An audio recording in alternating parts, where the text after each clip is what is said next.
Sampun Bapak, sampun terlihat. Iya. Eh, Perkenalan dulu Bapak Ibu nih. Karena biasanya tak kenal maka tak sayang. Seru nih nanti di pinggir jalan, di lapangan atau di pasar senggol ketemu Tiang, kita bisa bisa saling menyapa. Eh, Tiang Gusti Dewi Diasena, pendidikan S1 S3 kebetulan di IHD Denpasar, S1 mengambil mengambil jurusan pendidikan agama Hindu, mengambil skripsi berkaitan dengan eh, apa namanya kitab suci Bhagavad Gita berkaitan dengan karma yoga, lalu kemudian S2-nya berkaitan dengan tesis pluralisme toleransi kehidupan agama Hindu dan Kristen, dan di S3-nya berkaitan dengan yoga. Kemudian ini nomor HP yang lama, nanti bisa koordinasi lagi berkaitan dengan nomor HP dan juga email sudah tertera di depan layar monitor Bapak Ibu. Lalu kemudian jabatan terakhir sebagai Kaprodi S3 Ilmu Agama, pernah juga menjabat sebagai Kaprodi S2 Widya dan seterusnya. Organisasi saat ini mengikuti beberapa organisasi di bawah ini. Saat ini sudah memiliki satu orang istri dan satu orang putri usia 13 tahun. Dan kebetulan Tian tinggal di Jalan Batuyang, Gang Elang. Kalau misalnya Bapak Ibu ada yang tinggal di sekitaran Batu Bulan, kabari nggih, bisa kita saling kunjung mengunjungi. Ada pertanyaan di proses perkenalan? Cukup jelas ya? Kita lanjut ya. Sampun. Ya, sambung. Nanti untuk Bapak Ibu, Mas Negara kalau misalnya nanti kita bisa secara luring ataupun tatap muka, kita bisa sharing nanti untuk perkenalan lebih lanjut. Nah, ada yang bisa sharing dengan Tiang. Kenapa mata kuliah isu-isu pariwisata itu dimunculkan dalam mata kuliah, salah satu mata kuliah dalam prodi magister eh, pariwisata budaya dan juga keagamaan. Apakah hal ini penting untuk kita pelajari bersama atau hanya sekedar eh, apa ya diskusi dan dialektika kita semata untuk berbicara dan juga mengangkat tema-tema yang berkenaan dengan pariwisata. Sejauh mana isu-isu pariwisata itu menjadi momok yang menakutkan bagi dunia pariwisata global atau justru menjadi salah satu jalan dan solusi bagi tidak hanya bagi pemerintah, tidak hanya bagi masyarakat lokal, tapi juga bagi pelaku pariwisata dan juga masyarakat yang mengikuti pariwisata tersebut. Nah, untuk itulah kemudian mata kuliah pariwisata ini kita coba untuk sharing bersama berkaitan dengan ruang lingkup mata kuliah pariwisata dan apa saja urgensi dan juga yang harus kita pelajari dalam isu-isu pariwisata. Yang pertama adalah kita coba melihat terlebih dahulu, karena kalau merujuk pada uh, ajaran filosofi atau filsafat, untuk bisa mendapatkan pengetahuan yang benar itu merujuk pada tiga hal.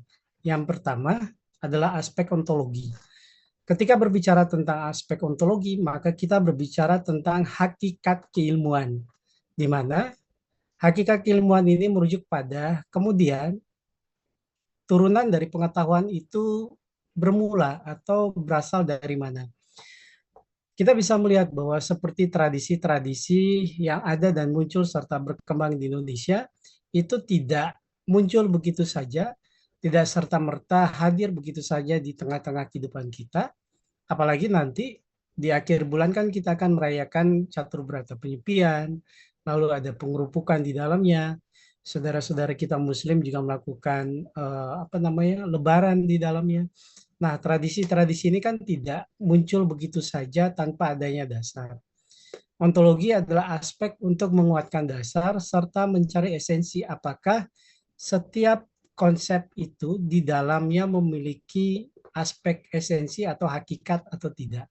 Kalau memiliki hakikat, maka sebuah ilmu itu memiliki aspek pengetahuan yang bisa disebarluaskan dan juga sebuah ilmu itu bisa dikatakan memiliki apa ya, memiliki bentuk ilmuwan yang pada akhirnya bisa berfungsi bagi masyarakat atau khalayak ramai. Itu mengapa pertanyaan pertama adalah bagaimana konsep isu pariwisata. Yang kedua, bagaimana korelasi antara variabel dalam pariwisata. Karena kalau kita lihat bahwa pariwisata itu tidak hanya berdiri sendiri dengan objek wisatanya, tidak hanya berdiri sendiri dengan pelaku pariwisatanya, tapi juga ketika berbicara tentang pariwisata kita bisa melihat banyak sekali hal-hal yang di sekitarnya itu berkaitan serta bertalian dengan variabel dalam pariwisata tersebut. Misalnya, ketika berbicara tentang pariwisata di Bali, maka kita tidak hanya bisa menyebutkan pariwisata di salah satu kabupaten, misalnya di Badung, atau pariwisata di Kabupaten Bangli misalnya. Tapi ruang lingkup objek pariwisata itu kemudian memiliki korelasi antara variabel pariwisata di dalamnya. Misalnya, ada hubungan antara pelaku pariwisata dengan objek wisata di Kintamani, lalu kemudian antara pelaku pariwisata dengan objek wisata di Kintamani dan juga pemerintah di dalamnya, lalu ada lingkungan di dalamnya, ada sokongan sumber daya manusia di dalamnya, dan seterusnya, termasuk teknologi yang sampai saat ini memiliki peranan yang sangat penting, Bapak Ibu, bagi destinasi, promosi, dan pada akhirnya menarik berbagai kalangan wisata yang ada di dalam maupun luar negeri untuk melihat dan juga masuk ke dalam uh, sebuah negara untuk mengikuti dan mengalami sebuah proses pengalaman wisata secara langsung. Itu yang kedua. Yang ketiga, ada positivisme dan fenomenologi kajian pariwisata. Hal-hal yang berkaitan dengan positivistik yang sudah barang tentu membawa pariwisata dan juga seseorang yang mengalami dan menjadi pelaku pariwisata itu menjadi lebih positif. Artinya jarang sekali kita melihat bahwa orang-orang yang mengikuti atau mengambil sebuah cuti tahunan, mengambil sebuah cuti bulanan, lalu kemudian mereka memilih sebuah objek wisata dan kemudian datang ke tempat objek wisata tersebut, lalu awalnya mereka ingin mendapatkan sebuah bentuk refreshing, baik itu di tubuh fisiknya, mental atau psikisnya, tapi kemudian ternyata mereka tidak mendapat sama sekali, berarti itu bukan positivistik. Tidak ada atau kecil sekali momentum ketika para pelaku wisata dan juga seseorang yang mengalami proses pariwisata tersebut, ketika ia datang ke tempat wisata itu tidak mendapatkan apapun. Minimal ia bisa mempelajari budaya dan tradisi yang ada, minimal ia bisa melihat objek wisata yang ada, minimal ia bisa merasakan dan terlibat secara langsung. Misalnya pada saat Tawur Agung Kesanga atau pengerupukan kan ada beberapa bule yang kita bisa lihat mengikuti tradisi ini dengan mengangkat ogoh-ogoh, lalu kemudian mereka juga ikut mengalami proses Tawur Agung Kesanga itu sebagai bagian bentuk dari variabel di dalamnya. Itu positivistik. Ini menandakan bahwa dunia pariwisata seharusnya membawa angin segar bagi pembaruan dalam aspek secara holistik, baik itu tubuh fisik manusia, pikiran, dan juga spiritual. Hal itulah mengapa perkembangan pariwisata secara global saat ini tidak hanya menitik beratkan bahwa pariwisata itu bisa mengawinkan panca indera kita menjadi lebih segar, menjadikan panca indera kita lebih istimewa dan bisa melihat segala sesuatu yang pada akhirnya membuat hati kita lebih tentram dan psikis kita menjadi lebih damai. Tapi juga di sisi lain, perkembangan pariwisata secara global sekarang sudah mengarah pada sistem bentuk pariwisata yang dikenal dengan pariwisata alternatif. Rujukannya merujuk pada pariwisata religi dan spiritual di dalamnya. Bali menjadi salah satu destinasi pariwisata religi dan spiritual karena di dalamnya memiliki tradisi dan juga budaya yang sangat kental yang sampai saat ini beberapa tradisi itu kemudian merujuk pada kebiasaan-kebiasaan yang dilakukan oleh masyarakat lokal yang pada akhirnya kebiasaan-kebiasaan itu disokong oleh dana pemerintah melalui APBD desa, sehingga pada akhirnya itu menjadi sebuah bentuk pariwisata religi dan spiritual. Bapak Ibu mungkin bisa membayangkan awal di mana ketika kita tinggal di sebuah desa, Lalu kemudian kita bisa melihat bahwa desa tersebut tidak memiliki sebuah tempat wisata. Lalu kemudian dana desa yang setiap tahunnya digelontorkan oleh pemerintah, kemudian dikelola oleh desa tersebut, pada akhirnya desa-desa yang tadinya tidak memiliki tempat wisata kemudian dibangun sebuah tempat pariwisata, mulai dari uh, tempat tirta yatra, lalu kemudian tempat melukat, lalu kemudian kalau misalnya memiliki warna yang sangat bagus, simbol dari Satkerti itu warna kerti dikembangkan, hutan itu kemudian dijadikan sebuah objek wisata, itu semakin mengembangkan aspek pariwisata di dalamnya. Sehingga positivisme itu tidak hanya muncul dengan aspek bahwa eh, wisatawan ketika mereka membayar sekian dolar atau sekian rupiah datang ke Bali atau tempat-tempat wisata di Indonesia, lalu mereka mendapatkan pengaruh yang positif dari refreshing pada tubuh dan pikirannya semata.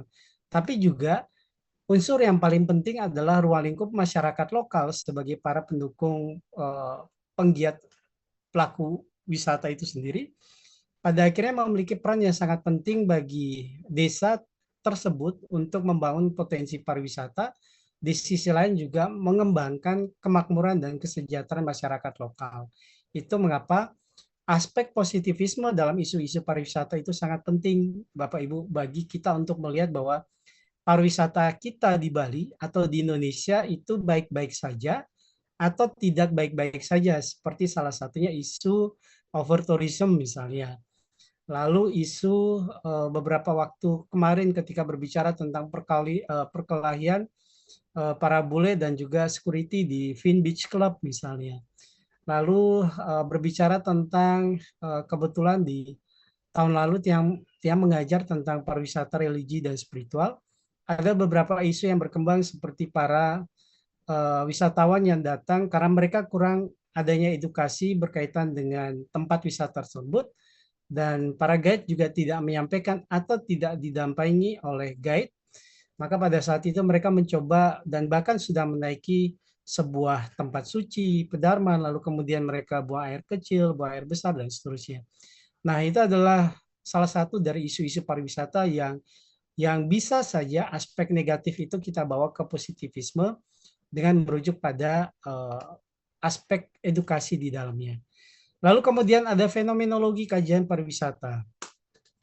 Banyak sekali dari kampus-kampus yang sudah menggelontorkan kajian-kajian pariwisata. Misalnya kalau di Bali itu sudah UAN Sugriwa sudah menggelontorkan berkaitan dengan kajian penelitian pariwisata yang kemudian dikonsepsikan dan dikeluarkan menjadi sebuah bentuk penelitian, baik itu skripsi, tesis, ataupun disertasi, dan beberapa perguruan tinggi lainnya di Bali. Itu menjadi sebuah bentuk bahwasanya pariwisata itu ada semacam sebuah fenomena di dalamnya. Ketika berbicara di bangku kuliah S1 sampai dengan S3, kita bisa menemukan bahwasanya apakah tuntutannya pada sebuah kebijakan yang dikeluarkan oleh pemerintah, apakah strategi pengembangan usaha pariwisata dalam sebuah objek wisata tertentu, apakah perkembangan sumber daya manusia dan sumber daya alam dan seterusnya, itu menjadi sebuah bentuk fenomena yang kemudian itu bisa dijadikan sebagai dasar tema bagi kita Bapak Ibu di Magister Pariwisata Budaya dan Keagamaan, itu kemudian bisa mengembangkan fenomena-fenomena tadi menjadi sebuah bentuk das Holland dan das Sein.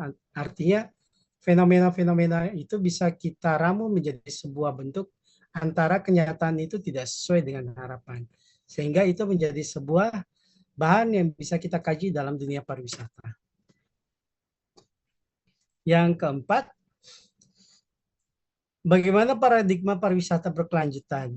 Nah, ini menjadi penting Bapak Ibu. Kenapa demikian? Karena dengan pariwisata berkelanjutan, maka perspektif para pelaku wisata, wisatawan, dan juga pemerintah dalam ruang lingkup sumber daya manusia dan juga dikawinkan dengan sumber daya alam serta dibumbui dengan teknologi serta edukasi di dalamnya, itu sebenarnya seharusnya membawa pariwisata itu bisa berkelanjutan menjadi pariwisata yang positivistik. Artinya pariwisata itu bisa bermanfaat bagi lingkungan dan mengembangkan masyarakat dalam kehidupan yang lebih makmur, serta di sisi lain lingkungan itu tidak rusak dan tidak hancur, dan juga masyarakat dalam artian wisatawan itu bisa mendapatkan apa yang diinginkan dalam aspek wisatanya. Ini paradigma pariwisata berkelanjutan. Lalu kemudian kelima, bagaimana pariwisata massal itu bertautan dengan pariwisata alternatif. Nah, pariwisata ini kan kita ketahui sampai dengan saat ini, tidak hanya di Bali, di luar Bali, di daerah Jawa, Sumatera, itu juga perkembangan pariwisata massal itu kemudian ditawarkan dengan pariwisata alternatif.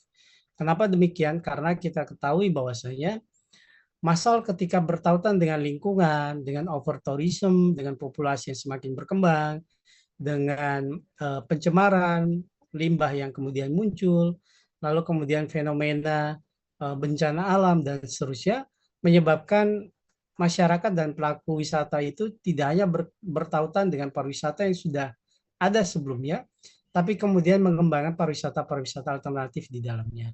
Nah, inilah yang menjadi dasar kemudian di hampir setiap desa di Bali itu kemudian diberikan bantuan untuk mengembangkan pariwisata alternatif di desanya tersebut, sehingga apa yang terjadi Bapak Ibu, ketika para wisatawan baik dari dalam ataupun luar negeri itu sudah bosan misalnya berkunjung ke Tanah Lot, sudah terbiasa berkunjung ke Pantai Kuta, mereka ingin sesuatu yang baru dalam dunia pariwisata di Bali. Pada saat itulah pariwisata alternatif itu bisa ditawarkan sebagai bentuk pariwisata yang bisa kita munculkan di hampir setiap desa di Bali. Karena biasanya jarang sekali kemudian pariwisata yang kemudian muncul di desa itu di backup atau di support oleh pemerintah. Lalu kemudian ketika Krama ataupun Banjar Desa itu kemudian mulai mengembangkan dan sudah mulai banyak wisatawan itu datang ke desa tersebut, lalu pada akhirnya perkembangan pariwisata itu semakin dilirik oleh pemerintah, dan pada akhirnya pemerintah pun juga ikut terlibat di dalamnya dengan membagi hasil sekian persen yang diterima oleh desa dan sekian persen yang diterima oleh pemerintah. Ini yang terjadi ketika salah satunya dia menguji tesis kemarin, salah satu mahasiswa di Magister Pariwisata Budaya dan Keagamaan ketika berbicara tentang strategi promosi wisata di Gua Garba di Gianyar. Nah, ini kan awalnya ketika kita lihat Gua Garba itu awalnya tidak dilirik oleh pemerintah sebagai simbol dari rentetan tempat di mana Kebo Iwo itu kemudian melakukan proses meditasi dalamnya. Seiring berjalannya waktu ketika Gua Garba ini semakin banyak dikunjungi oleh wisatawan dalam negeri khususnya di Bali, pada saat itulah kemudian pemerintah mulai melirik dan pada akhirnya mulai terlibat secara langsung di dalamnya. Yang yakin Bapak Ibu di desa Bapak Ibu pun juga mungkin ada kasus serupa yang bisa dikedepankan dalam sebuah bentuk studi lanjutan dalam bentuk kajian pariwisata ke depannya.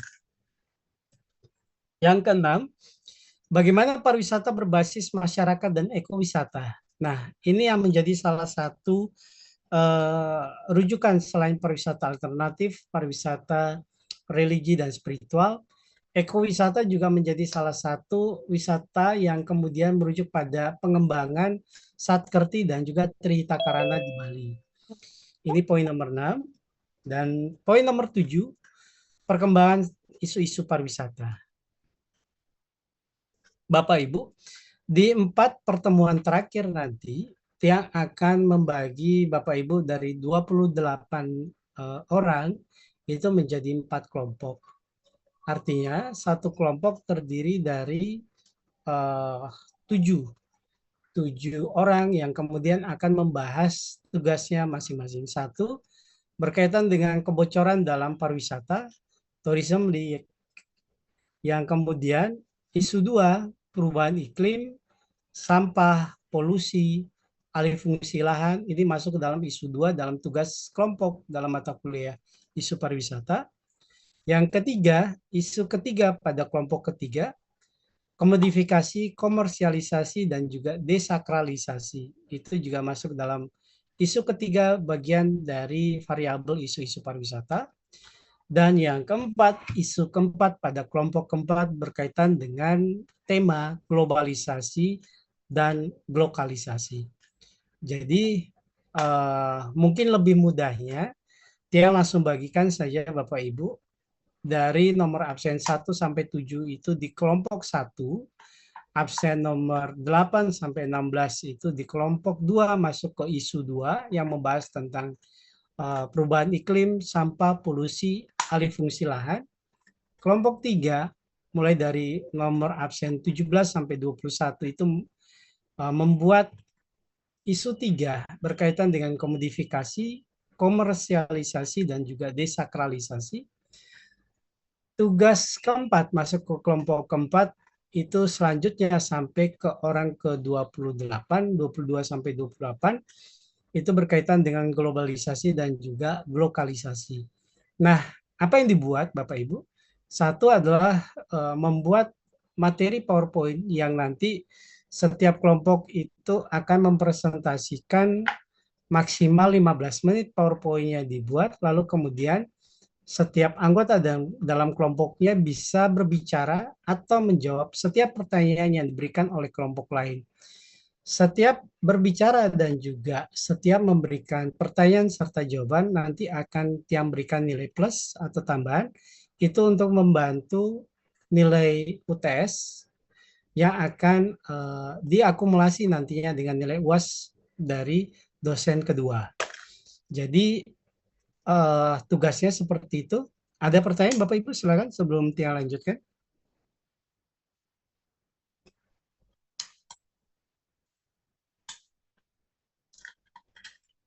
Cukup jelas? Silakan Bu Komang Deviana. Swastiastu Bapak, mohon izin bertanya sebelumnya. Jadi kalau Swastiastu. untuk tugas materi ini, apakah ada tenggat waktu pengumpulannya atau kita langsung mempresentasikannya ketika sudah dapat jadwal presentasi, Pak? Terima kasih, Pak. Yeah. Tugas pembuatan materi PowerPoint di setiap kelompok yang dibagikan menjadi 4 kelompok ini nanti akan kita diskusikan dan presentasikan di setiap kelompok secara acak. Itu dimulai di pertemuan kelima, ya, di pertemuan kelima, ke-6, ke-7 sampai ke-8. Pertemuan pertama sampai dengan pertemuan keempat nanti Tiang akan memberikan materi seperti biasa. Sebagai bentuk kita coba untuk penguatan dan juga pencarian isu-isu pariwisata yang kemudian kita akan mencoba untuk mencari solusi bersama di dalamnya. Lalu nanti tugas ini, tugas isu 1 sampai isu 4, kelompok 1 sampai kelompok 4, itu dimulai dari pertemuan kelima sampai ke-8. Ini artinya Bapak Ibu, di pertemuan ke-5, semua tugas materi PowerPoint dari isu 1 sampai isu 4 itu harus sudah selesai. Kenapa demikian? Karena di pertemuan kelima itu sudah kita mulai diskusi dengan salah satu kelompok dipilih secara acak. Yang ulangi, salah satu kelompok dipilih secara acak, bisa di pertemuan kelima itu kelompok ketiga atau kelompok pertama, atau kelompok keempat dan kelompok kedua yang akan mempresentasikan di hari tersebut. Demikian Bu Komang. Baik, terima kasih, Pak. Muali. Benten Malai, Bapak Ibu silakan sebelum kita lanjut ke slide berikutnya. Cukup ya? Kalau sudah cukup, kita lanjut ya. Ini yang tadi Bapak Ibu ya. Sama tugasnya seperti yang tadi.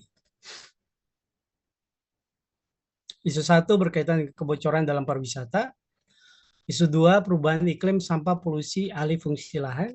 Isu 3 kelompok 3 komodifikasi, komersialisasi, dan desakralisasi.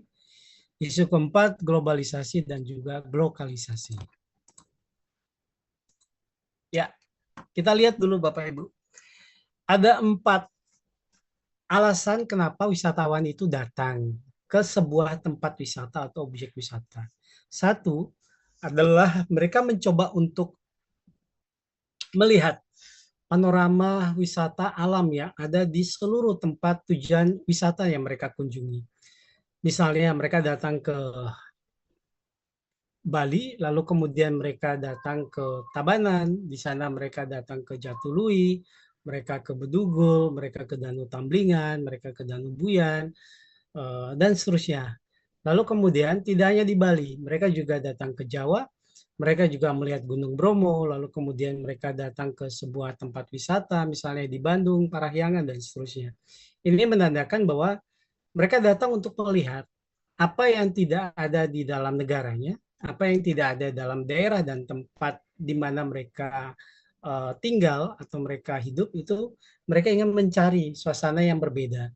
Karena menurut mereka, keluar dari zona nyaman mereka adalah salah satu jalan mereka untuk merefleksikan dirinya, untuk lebih mencaskan kembali seperti handphone yang daya baterai mungkin sudah turun menjadi 10 hingga 15%, perlu dicas kembali, begitupun juga dengan tubuh manusia. Kalau dalam tradisi yoga, tubuh manusia itu disebut salah satunya biopsikologi. Tidak hanya ada unsur tubuh fisik, tapi juga ada unsur fisiologi, morfologi, dan biologis di dalam. Termasuk di dalamnya juga ada mekanika dan juga fisik. Nah, ini menandakan bahwa ketika tubuh manusia itu hadir di tengah-tengah kehidupan masyarakat yang plural, yang jamak, yang butuh bertautan sosial antara satu manusia dengan manusia lainnya, eh, sangat memungkinkan bagi diri kita dan manusia semua pribadi lainnya itu untuk mendapatkan sebuah beban dalam hidupnya. Beban dalam hidupnya, stres itu muncul di dalam pikirannya, lalu kemudian pekerjaan yang menumpuk di dalamnya, pada akhirnya mereka membutuhkan, kita membutuhkan sebuah tempat di mana sebisa mungkin, walaupun hanya sesaat bagi kita untuk kemudian hadir di tempat itu untuk mengurangi dan menghilangkan kepenatan yang ada dalam pikiran dan juga tubuh kita. Karena kenapa demikian? Ketika seseorang yang datang ke dalam sebuah tempat yang menurutnya adalah tempat yang membantunya untuk refreshing, untuk mencas kembali tubuh dan juga pikirannya, itu membantu sekali ya menjadi seseorang yang lebih berkompeten di kemudian hari. Ya bisa lagi untuk mengembangkan produksinya, ya bisa mengembangkan untuk apa kompetensi dirinya, ya juga bisa salah satunya mengembangkan hubungan yang baik sebagai bentuk relasi sosial dengan lingkungan sekitar. Bapak Ibu bisa bayangkan kalau misalnya seseorang yang kemudian terus-menerus di dalam setiap hari hidupnya dicocoki dengan beban hidup, dicocoki dengan permasalahan hidup, tanpa ada suatu waktu quality time untuk membawa diri, tubuh, dan juga pikirannya di sebuah tempat, maka sudah bisa dibayangkan bagaimana kualitas dalam diri dan pikiran orang tersebut itu sangat tertekan, dan justru ini menjadi seperti bom waktu yang sangat berbahaya bagi lingkungan di sekitar. Ia bisa meledak kapan saja, yang tidak hanya menghancurkan dirinya, tapi juga bisa menghancurkan lingkungan di sekitarnya. Untuk itulah, salah satu alasan wisatawan datang ke tempat wisata adalah untuk melihat. Mereka melihat bagaimana kemudian objek-objek wisata itu yang tidak ada di tempat mereka, misalnya dari wisatawan mancanegara yang datang dari Amerika, dari Inggris, ataupun dari Eropa, yang mereka hanya melihat setiap harinya ketika membuka gorden kamarnya atau gorden apartemennya, mereka hanya melihat gedung-gedung pencakar langit. Tapi ketika mereka datang ke Indonesia, mereka datang ke Bali, mereka bisa melihat bahwasanya gedung-gedung pencakar langit itu ada sebuah aturan yang kemudian dikeluarkan melalui peraturan di Bali, yang pada akhirnya tidak ada bangunan yang lebih tinggi dari bangunan lainnya yang kemudian diproyeksikan di Bali. Nah, ini menandakan mereka bisa datang, kemudian mereka bisa melihat secara gamblang langit yang terbentang di Bali, yang kemudian mereka juga bisa melihat panorama wisata yang ada di Bali seperti gunung, bukit, laut, danau, dan seterusnya.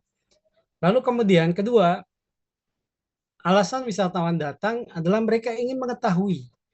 Mereka ingin mengetahui bagaimana kemudian perkembangan wisatawan yang ada di Bali ataupun yang ada di Nusantara itu sebelum mereka datang ke sana biasanya mereka akan searching di Google, di Wikipedia, di Mozilla dan seterusnya yang kemudian mereka pada akhirnya mencoba untuk berdiskusi dengan saudara ataupun kerabat yang pernah datang ke tempat tersebut, kemudian mereka menyatukan niat dan tekadnya untuk datang ke tempat wisata yang sudah dituju.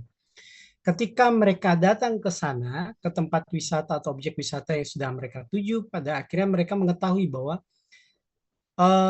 seperti pada gambar di depan, ternyata gamelan itu tidak hanya dijadikan sebagai bentuk alat atau simbol representasi yang kemudian bisa dibunyikan dengan cara dipukul dan kemudian dari hasil pukulan gamelan itu bisa membawa suara alunan suara yang begitu lembut dan juga menenangkan pikiran dan juga jiwa sehingga pada saat itu mereka ingin mengetahui seberapa jauh proses ini terjadi, bagaimana cara menggunakan, bagaimana cara melakukan, dan seterusnya. Ini baru dari gamelan, belum pada tradisi-tradisi ataupun penggunaan-penggunaan alat tradisional lainnya, dan seterusnya. Bahkan kalau misalnya kita lihat Bapak Ibu, banyak wisatawan mancanegara yang datang ke Nusantara, mereka juga ternyata melakukan penelitian. Ketika berbicara tentang bahasa Bali, mereka melakukan penelitian tentang bahasa Bali, tentang sourcing bahasa. Lalu kemudian mereka juga mempelajari dan mengetahui bagaimana kemudian untuk mengetahui proses pembuatan alat gamelan, tari-tarian, ogoh-ogoh, dan seterusnya. Bahkan tradisi-tradisi seperti melasti, melis, dan seterusnya pun mereka ikuti ketika berada dalam sebuah desa. Itu yang kedua. Jadi yang pertama alasan wisatawan datang adalah untuk melihat tusi. Yang kedua alasan wisatawan datang adalah untuk mengetahui, to know. Dan yang ketiga untuk belajar, to learn. Ketika mereka mencoba untuk melihat, lalu ada ketertarikan ketika panca indera itu bertemu dengan objek di sekelilingnya, kemudian logika berpikir itu mulai bergerak, bertautan dengan keinginan yang sangat kuat untuk mengetahui. Pada saat itulah mereka mencoba untuk mempelajari.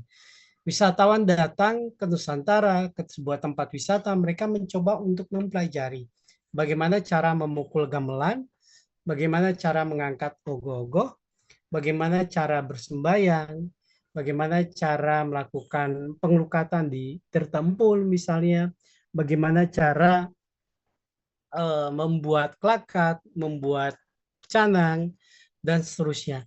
Sehingga pada akhirnya tidak hanya berhenti pada saat mereka melihat, mereka mengetahui, mereka belajar, tapi pada akhirnya mereka melakukan, Bapak Ibu. Ini menandakan bahwa 4 alasan wisatawan datang. Yang pertama adalah untuk melihat, untuk mengetahui, untuk belajar, dan pada akhirnya melakukan secara langsung. Ini justru menjadi sebuah kompetensi baru bagi para wisatawan yang datang dari luar negeri ke dalam negeri, khususnya ke Bali. Mereka memiliki sebuah ilmu yang pada akhirnya mereka membawanya ke negaranya kembali. Ketika mereka bawa ke negaranya kembali, mereka pada akhirnya bisa menjual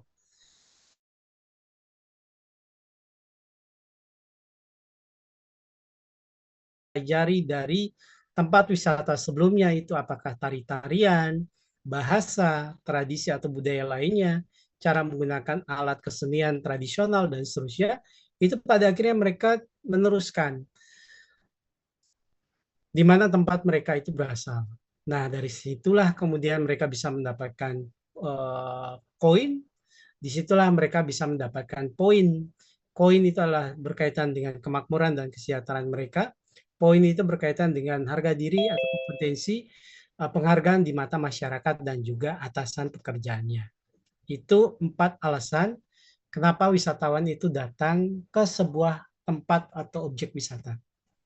Nah, ini adalah sebuah refleksi gambar yang bisa kita lihat dalam mata kuliah isu-isu pariwisata, bahwasanya kedatangan para wisatawan yang datang ke Indonesia, baik itu ke Bali, ke Jawa, dan seterusnya, Itu bisa kita lihat, misalnya mereka mengunjungi Pura Besaki, mereka ingin apa ya? Mereka ingin melihat dan mengetahui.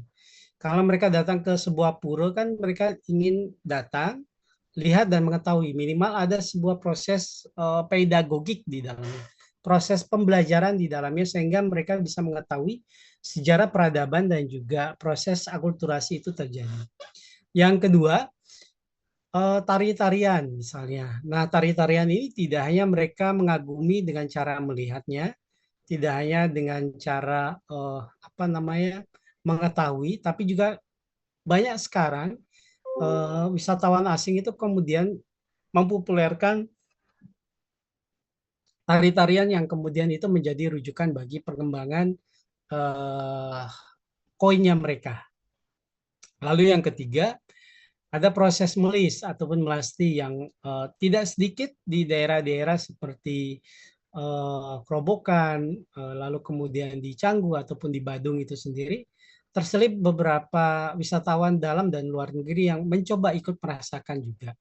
Apakah mereka punya kenalan saudara di dalamnya ataupun guide yang kemudian mengajak mereka untuk ikut terlibat secara langsung, itu biasanya juga ada prosesi dari simbol-simbol mulai dari pratime, tapakan, dan seterusnya yang kemudian dilakukan sebagai bentuk sakralisasi untuk memberikan taksu kembali pada simbol-simbol tersebut. Yang keempat, ada simbol ogo-ogo dalam konsep Taru Agung Gesanga. Satu hari atau H-1 sebelum catur berata penyepian, itu dilakukan sebagai simbol untuk mengyomyokan, mengembalikan energi dan juga sifat simbol keraksasaan kepada alam semesta.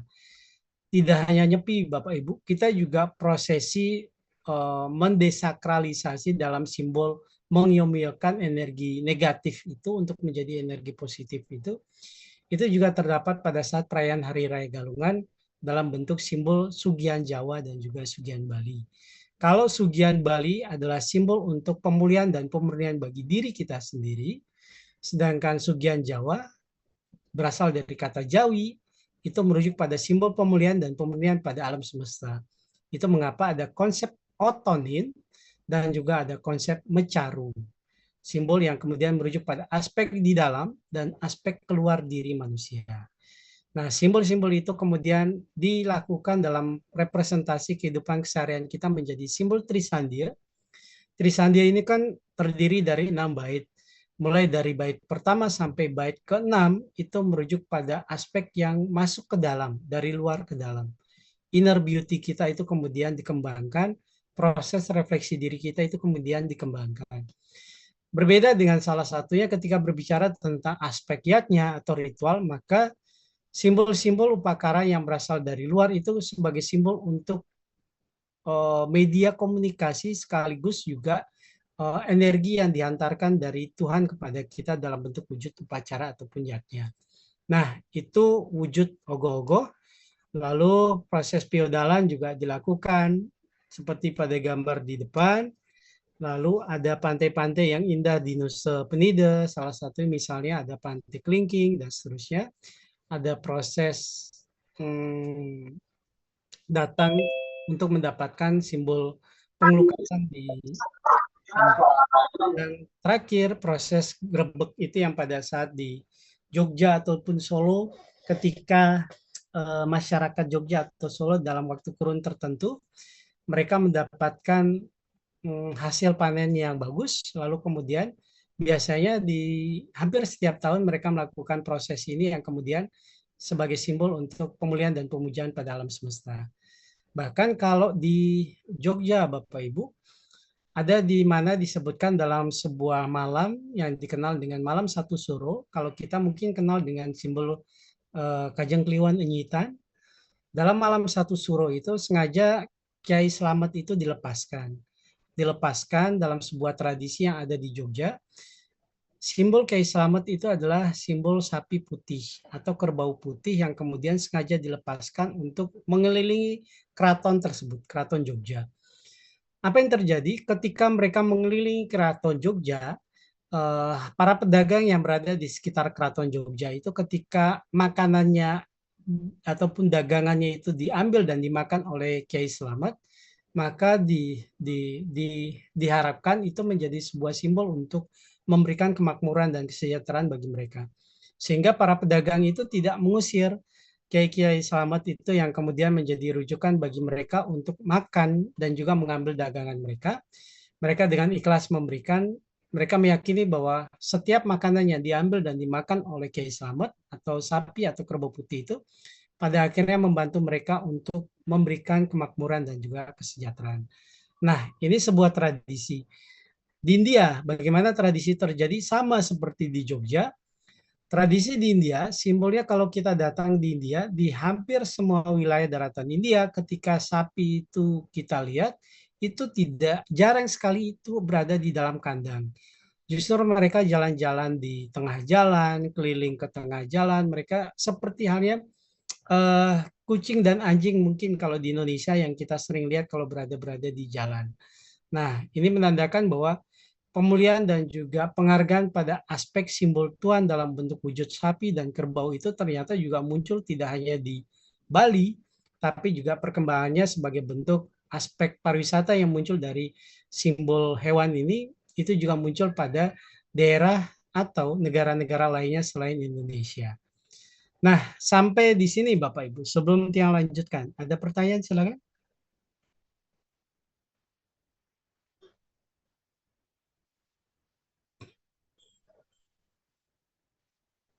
Baik, kalau tidak ada kita lanjut. Ya, kita lanjut. Kalau tadi kita sudah melihat 4 alasan para wisatawan itu datang ke tempat wisata untuk melihat, untuk mengetahui, lalu kemudian untuk melakukan dan seterusnya. Lalu kemudian kita sekarang melihat isu itu bentuknya seperti apa, ruang lingkup isu itu bentuknya seperti apa, serta paradigma isu itu menjadi seperti apa yang kemudian dikorelasikan dengan isu-isu pariwisata itu seperti apa dan juga ruang lingkupnya seperti apa. Menurut Barry Jones dan juga Case, isu adalah sebuah masalah yang belum terpecahkan yang siap diambil keputusan atau kebijakannya.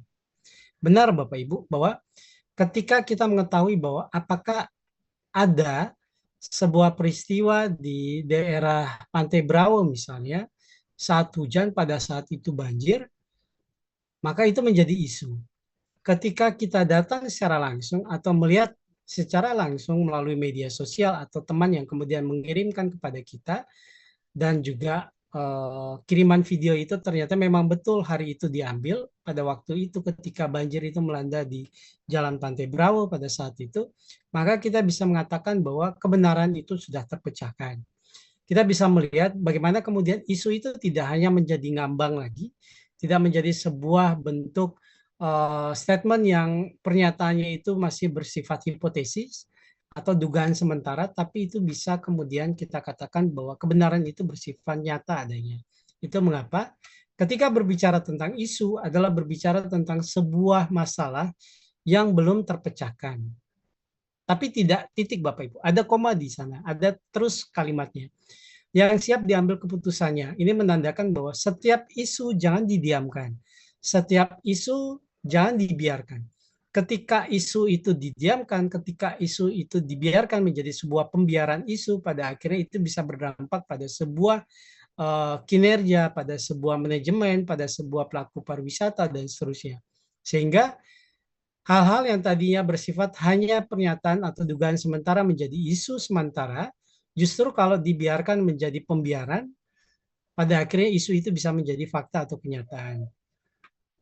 Nah, fenomena yang terjadi, kalau kita lihat isu itu ada 6. Satu, kita bisa melihat fenomena yang terjadi, ternyata isu itu berkaitan dengan ruang lingkup antara kenyataan dan harapan itu tidak sama. Kita menginginkan bahwa Bali setiap tahun itu tetap ada wisatawan yang datang baik dari dalam dan luar negeri, tapi di sisi lain kita menginginkan di daerah-daerah seperti daerah yang padat wisatanya seperti wisatawannya seperti daerah-daerah Canggu, lalu daerah-daerah Badung itu kalau bisa seminimalisir itu tidak ada atau kuranglah sedikit berkaitan dengan traffic jam ataupun kepadatan lalu lintas, kemacetan, tapi ternyata muncul.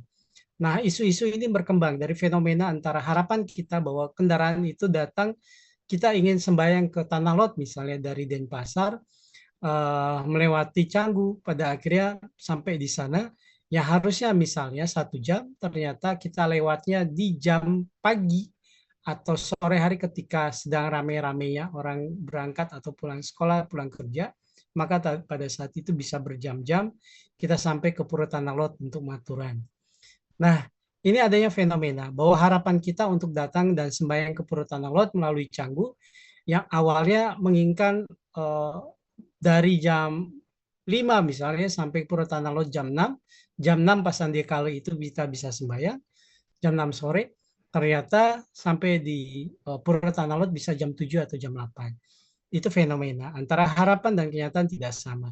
Begitupun juga Bapak Ibu, nanti ketika Bapak Ibu membuat tema penelitian tesis, jangan mencoba untuk mencari-cari masalah. Karena berbeda Bapak Ibu mencari masalah dengan masalah yang sudah ada sebelumnya.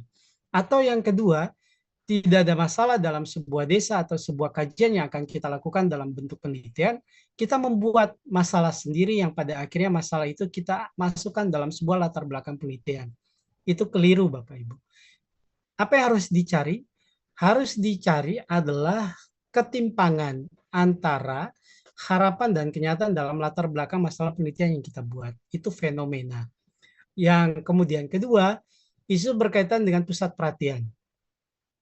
Benar tidak Bapak Ibu? Kalau misalnya berbicara tentang isu, kalau kita mengabaikan isu, maka kita akan digubris ataupun akan dialihkan. Tapi kalau misalnya kita memperhatikan, lalu kemudian kita terlibat di dalam isu tersebut untuk mengambil solusi bersama, maka simbol pusat perhatian tadi pada akhirnya seiring berjalannya waktu akan hilang.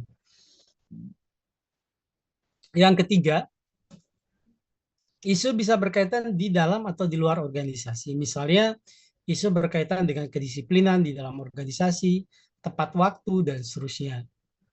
Kalau luar organisasi, misalnya ketika para wisatawan itu datang ke sebuah tempat wisata, ternyata tidak sesuai dengan SOP yang sudah kita siapkan, pada saat itu terjadi.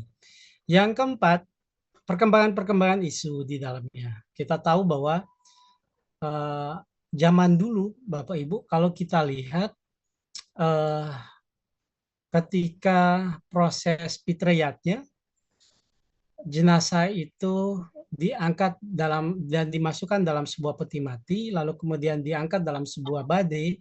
Badai itu kemudian di bawahnya diberikan dasar dengan menggunakan belasan bambu atau puluhan bambu yang kemudian diarak atau diangkat oleh masyarakat desa atau keluarganya, yang kemudian dibawa dan dituju pada sebuah tempat kremasi atau krematorium.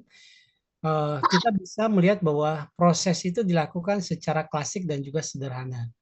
Namun hingga kini, tradisi itu mulai semakin lama semakin berkembang dengan masuk dikawinkan dengan teknologi di dalamnya. Tadinya kita menggunakan tenaga fisik kita, kemudian sering berjalannya waktu, tenaga fisik itu semakin berkurang karena kita mengetahui bahwa tenaga fisik semakin jalannya waktu dan berkembangnya zaman, itu tidak harus menggunakan tenaga fisik sebesar-besarnya, tapi kita bisa menggunakan roda di dalamnya, ban di dalamnya, kemudian roda dan ban itu kita gunakan sebagai dasar pengganti tenaga manusia yang kita gunakan untuk mengangkat badai tersebut. Nah, ini kan sudah mulai ada sebuah proses perubahan, tapi perubahan arahnya yang lebih baik. Ini menandakan bahwa perkembangan dari isu-isu yang awalnya itu bersifat stagnan, bersifat diam dan juga stabil, itu pada akhirnya mulai berkembang secara dinamis. Yang berikutnya, kelima, itu berkaitan dengan kebijakan. Kebijakan yang dimaksud adalah, Bapak Ibu, bahwa berkaitan dengan apa yang kemudian menjadi sebuah prarem atau keputusan yang kemudian dikeluarkan oleh masyarakat desa, oleh pemerintah yang pada akhirnya itu menjadi sebuah tuntunan dan pedoman bagi masyarakat, baik dalam ruang lingkup negara, kabupaten atau kota media, hingga sampai pada saat desa dan juga banjar itu menggunakan prarem atau keputusan tersebut untuk menjalankan sebuah kegiatan atau aktivitas. memang ada beberapa kebijakan yang tumpang tindih antara satu dan lainnya ketika berbicara tentang peraturan. Namun sering berjalannya waktu, Bapak Ibu, kita bisa lihat nanti pada saat diskusi di kelompok 5 sampai dengan kelompok 8, perkembangan-perkembangan kebijakan yang kemudian dilakukan dan diputuskan menjadi sebuah prarem, menjadi sebuah pedoman dan panutan bagi masyarakat pendukungnya untuk bisa berkembang dan juga mensejahterakan dirinya dalam ruang lingkup wisata, itu bisa kemudian dipopulerkan menjadi sebuah bentuk panutan dalam kegiatan keseharian. Itu yang kelima, kebijakan. Apakah kebijakan itu membawa kebaikan atau justru kebijakan itu menjadi tumpang tindih dan membawa proses SOP itu menjadi lama, semakin lambat, dan pada akhirnya kita kalah dengan negara-negara lain atau daerah lain. Isu yang keenam adalah berbicara tentang aspek bahaya dan juga peluang. Jadi, kalau kita analisis dengan analisis SWOT, ada kekuatan, ada kelemahan, ada kesempatan, ada ancaman, dan juga ada peluang atau opportunity, maka kita bisa melihat bahwasanya setiap aspek ketika berbicara tentang isu-isu pariwisata itu selalu ada peluang, namun di baliknya ada bahaya. Atau sebaliknya, ada ancaman, satu sisi ada peluang.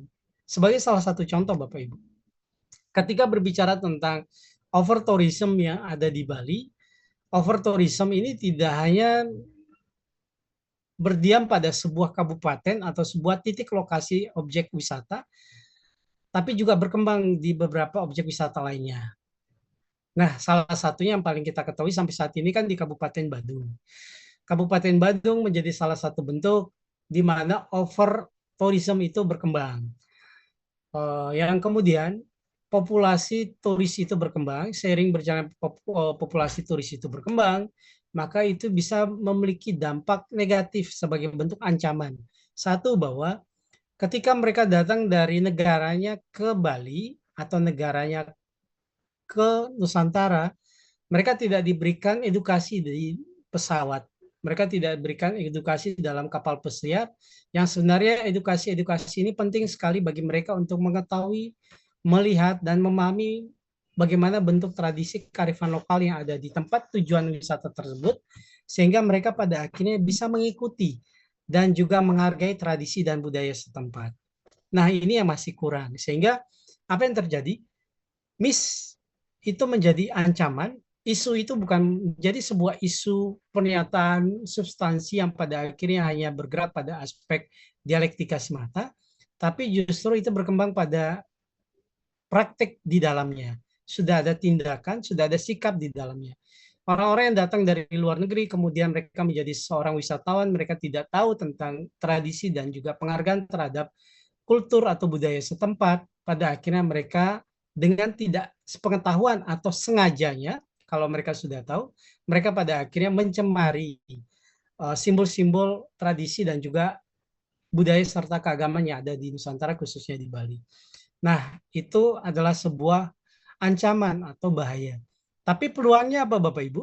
Peluangnya adalah ketika semakin banyaknya wisatawan itu datang ke Bali, datang ke Nusantara, kalau kita berikan dengan seiring dengan mereka datang ke Bali dengan berikan aspek pengetahuan dan pendidikan ketika mereka akan datang ke Bali di pesawat atau kapal pesiar, diberikan selebaran ataupun sebuah pengetahuan yang membantu mereka untuk mengetahui dan menghargai tradisi dan budaya Nusantara, pada akhirnya itu bisa membantu mereka untuk bisa menghargai budaya dan tradisi di Bali. Nah, itu yang menjadi bahaya atau ancaman dan juga peluang di dalamnya. Oke, sudah di-sharing ya di meeting chat pembagian kelompok absen 1, 7 di kelompok 1, absen 8 sampai 14 itu kelompok 2, absen 15 sampai 21 kelompok 3, dan kelompok 4 absen 22 sampai 28. Suksma. Itu ancaman dan peluang. Peluangnya apa, Bapak Ibu? Mereka akan datang semakin banyak ke Bali, semakin banyak ke Nusantara. Hanya saja memang kebutuhan dari kepadatan setiap pulau itu kan berbeda. Itu juga bisa menjadi sebuah peluang sekaligus ancaman bagi sebuah tempat wisata. Regester dan Larkin mengatakan bahwa ISO mempresentasikan suatu kesenjangan antara praktik dengan harapannya. Itu yang seperti itu yang sampaikan Bapak Ibu. Bahwa antara harapan dan kenyataan itu dua hal yang berbeda. Dalam SOP mengatakan bahwa untuk melakukan sebuah produksi yang cepat dan tepat, maka membutuhkan sumber daya manusia sebanyak 5 misalnya. Tapi ternyata di lapangan sumber daya manusia itu hanya 2 atau 3, sehingga produksi yang harusnya 100% itu berkurang ke 70 hingga 80% semata. Ini menandakan bahwa SOP itu tidak jalan, antara harapan dan kenyataan itu tidak jalan. Begitupun juga dengan kebijakan serta berbagai hal lainnya berkaitan dengan analisis SWOT di dalam dunia pariwisata.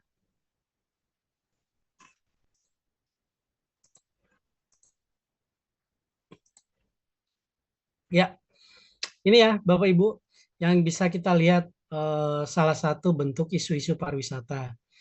Ada kebijakan, rules, regulasi di dalamnya, kepadatan penduduk, kemacetan di dalamnya, ekologi, pencemaran lingkungan di dalamnya, promosi di dalamnya, investasi di dalamnya, lalu infrastruktur yang belum memadai di dalamnya.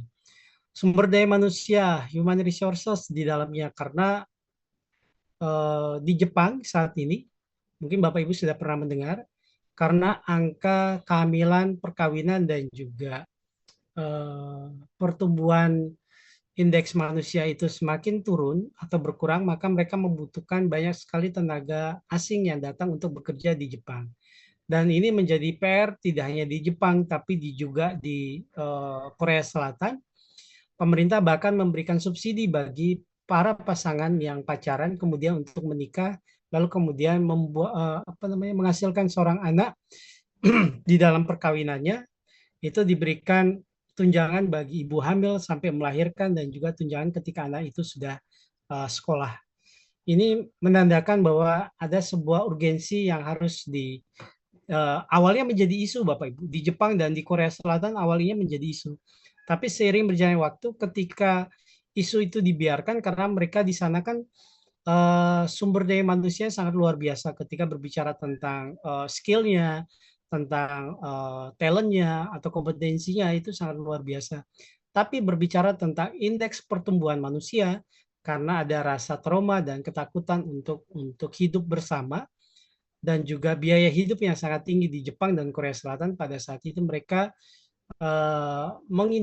tidak mengindahkan kebijakan-kebijakan yang kemudian keluar dari pemerintah. Sehingga pada akhirnya pemerintah mulai kelabakan dan pemerintah kemudian mengeluarkan kebijakan untuk memberikan tunjangan bagi masyarakat baik itu di Jepang atau Korea Selatan untuk bisa menikah dan menghasilkan anak untuk menaikkan grafik indeks pertumbuhan manusia di sana.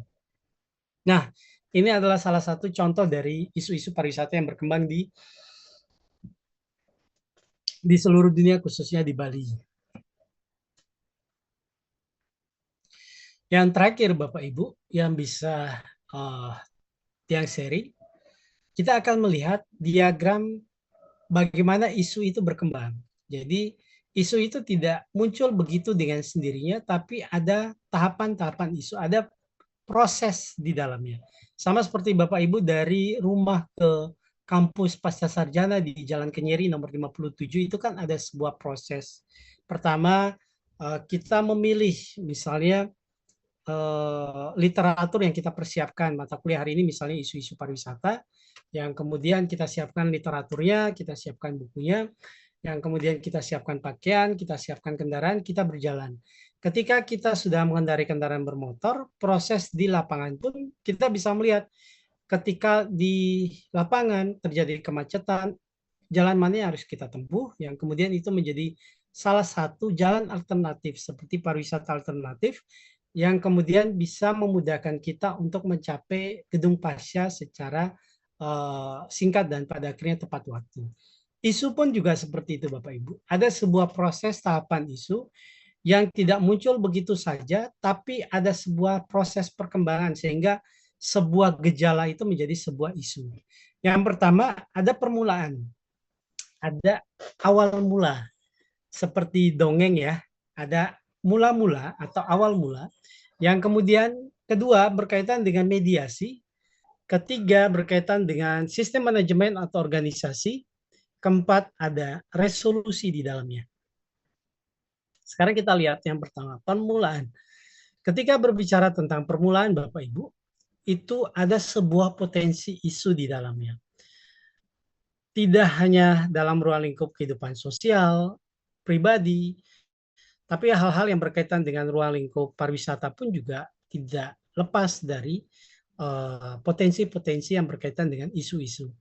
Bahkan Bapak Ibu kalau misalnya kita datang sore hari atau pulang hari ketika kita baru pulang dari kantor, dari tempat kerja, kita beli gula, kita beli tepung, kita beli air di warung misalnya, isu itu sebenarnya berkembang di sana salah satunya.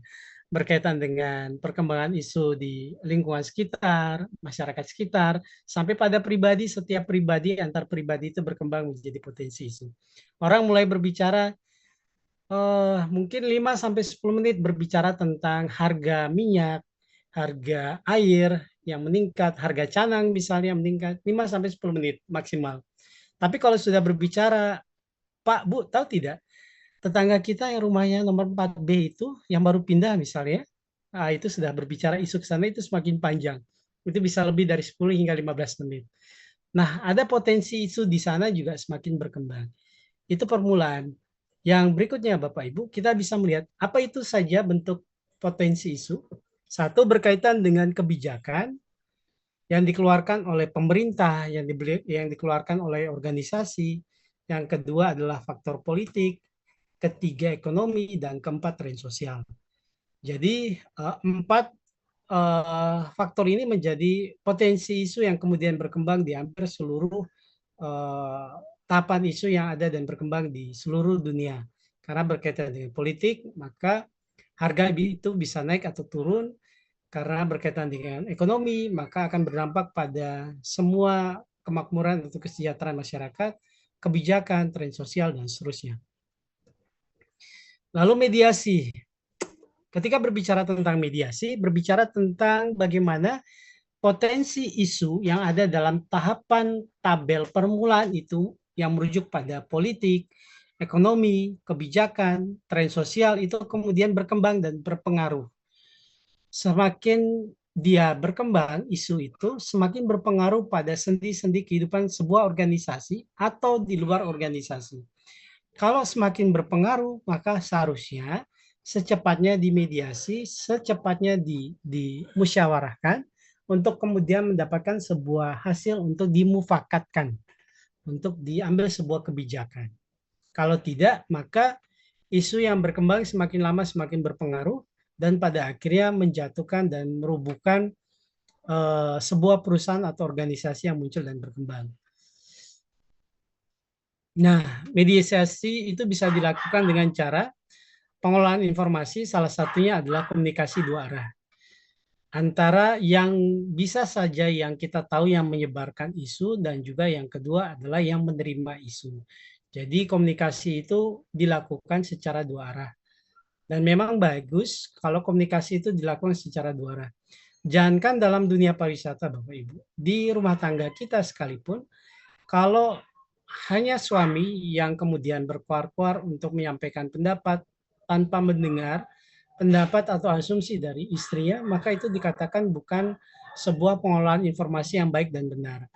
Sebuah pengolahan informasi yang baik dan benar dikatakan tepat jika antara satu individu yang memberi informasi dan penerima informasi itu tidak hanya pada satu dimensi yang sama, tapi bisa berbanding terbalik antara satu dan lainnya. Ini menandakan bahwa si pemberi informasi bisa juga menjadi penerima informasi dan sebaliknya. Kita masuk pada tahapan isu yang ketiga dalam bagian organisasi. Isu menjadi krisis dan perlunya ada desakan reaktif. Ini yang sampaikan tadi Bapak Ibu bahwa tahapan isu yang mulai dari awal permulaan, adanya potensi isu itu muncul dari faktor politik, ekonomi, lalu kemudian adanya kebijakan yang dikeluarkan, tren sosial, ternyata berkembang dan berpengaruh pada sebuah organisasi, maka perlunya komunikasi dua arah atau pengolahan informasi di dalamnya, sehingga isu itu yang tadinya menjadi krisis bisa berdampak pada kestabilan perusahaan atau tidak dalam sebuah organisasi. Itu juga perlu dilakukan desakan reaktif atau tidak. Kalau perlu dilakukan reaktif, maka kita perlu melakukan sebuah komunikasi dua arah di dalamnya. Nah, apa yang dilakukan kalau desakan reaktif itu dalam sebuah organisasi, misalnya kampus, perguruan tinggi, atau perusahaan-perusahaan, maka isu-isu itu harus perlu dilakukan dengan penanganannya yang cepat. Apa yang dilakukan? Misalnya stakeholders atau pemimpin itu kemudian mengundang para awak media, media massa yang kemudian menyampaikan kebenaran yang muncul dari isu yang bisa saja meruntuhkan dan menjatuhkan martabat sebuah perusahaan ataupun sebuah organisasi di dalamnya. Sehingga organisasi dan perusahaan itu bisa selamat. Nah, isu selesai sebentar. Dengan cara apa? Perlunya pemantauan di dalamnya. Resolusi yang kemudian ditawarkan ketika stakeholders atau para pemimpin itu kemudian menyampaikan kebenaran atau argumentasi dalam mengundang awak media itu kemudian harus dipantau. Begitupun juga pariwisata dengan dunia pariwisatanya, setiap isu yang kemudian berkembang dalam dunia pariwisata itu harus dipantau Bapak Ibu. Apakah itu tadi berkaitan dengan globalisasi, lokalisasi, lalu kemudian isu lingkungan, AMDAL di dalamnya, lalu kemudian overtourism dan seterusnya harus terus dipantau dan dikendalikan. Karena kalau tidak, itu justru menjadi bumerang dalam dunia pariwisata kita. Kenapa demikian?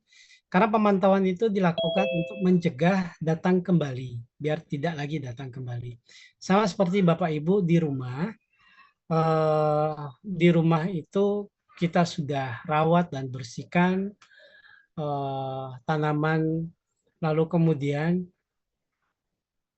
tanpa pengetahuan kita, ketika kita masuk ke dalam rumah tanpa sadar, ada seekor hewan yang kemudian masuk di bawah pagar rumah kita, kemudian menghancurkan dan mengacak-acak tanaman kita. Lalu apa yang dilakukan kemudian? Ketika kita lihat hewan itu sudah tidak ada, yang bisa kita lakukan adalah mengantisipasi serta memantau kembali. Apakah yang bisa kita lakukan membiarkan atau kita mengantisipasinya dengan memberikan celah di bawah pagar itu dengan memberikan balok, papan atau apa yang bisa kita lakukan untuk agar hewan tersebut tidak masuk dan menghancurkan tanaman yang kita rawat. Nah, itu kan mencegah datang kembali. Begitupun juga dalam dunia pariwisata, Bapak Ibu, ketika berbicara tentang dunia pariwisata, itu berbicara tentang aspek-aspek faktor tadi dalam isu tugas kelompok 1 sampai tugas kelompok 4. Isu-isu pariwisata yang muncul dan berkembang itu untuk tidak berkembang lagi harus dipantau untuk mencegah datang lagi. Nah, ini adalah tahapan isu mulai dari pemulaan, mediasi, organisasi, dan resolusi. Permulaan mulai dari potensi isu yang merujuk dan mendasarkan pada faktor politik, ekonomi, kebijakan, tren sosial, lalu kemudian dimediasi perkembangannya melalui pengelolaan informasi dan komunikasi dua arah, lalu berkembang menjadi isu yang krisis atau tidak kritis, itu perlu adanya desakan kita melakukan reaktif terhadap isu itu atau tidak. Kalau reaktif, maka harus ada penanganan cepat dari stakeholders melalui media. Lalu kemudian adanya resolusi. Kalau sudah ada resolusi atau kebijakan dan jawaban yang bagus, yang bisa mempertahankan organisasi sehingga isu itu tidak semakin berkembang dan menghancurkan organisasi dari dalam ataupun luar, itu perlu dipantau secara berkala untuk mencegah datang kembali. Yang Tiang yakin Bapak Ibu, setiap perusahaan itu pasti memiliki sebuah divisi, di mana divisi itu memiliki sebuah tempat, ada beberapa orang yang kemudian memantau perkembangan dan juga melihat bagaimana sumber daya manusia dan juga sumber daya pendukung perusahaan itu berkembang atau tidak. Baik, itu yang menurut Hensworth dan Meng, isu berada dalam 4 tahap yang membumi pada kehidupan masyarakat, yang sebagian itu berujuk pada politik, ekonomi, kebijakan, dan tren sosial. Sampai di sini Bapak Ibu. Di slide ini di bagian tahapan isu, perkembangan tahapan isu sampai ke resolusi sehingga isu itu tidak lagi muncul dan berkembang. Ada yang mau ditanyakan, silakan.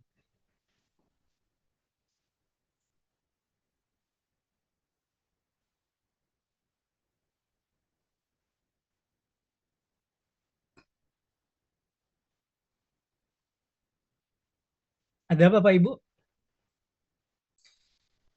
Tiang takut Bapak Ibu. Yang pertama kalau diam itu memahami dan mengerti.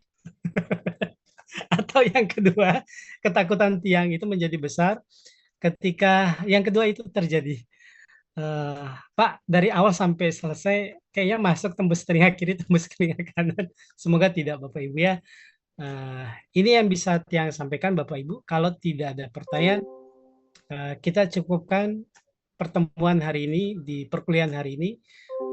Setelah itu Astungkara kita bisa ketemu secara daring ataupun luring sesuai dengan jadwal yang sudah ditetapkan. Baik Bapak Ibu, itu yang bisa Tiang sampaikan.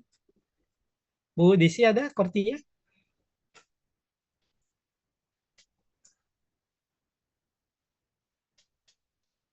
Bu Desi Aryani ada?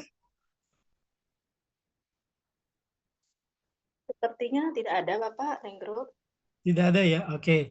Kalau tidak ada, bisa minta tolong salah satu teman untuk ini ya, untuk di foto, di screenshot untuk kita sebagai dasar nanti untuk ini, untuk absensi di setiap pertemuan. Ya.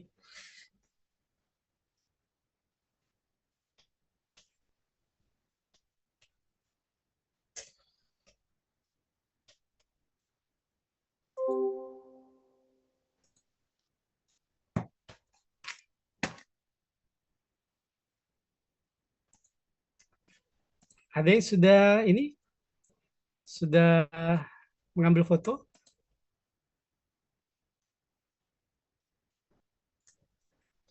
Sudah ya?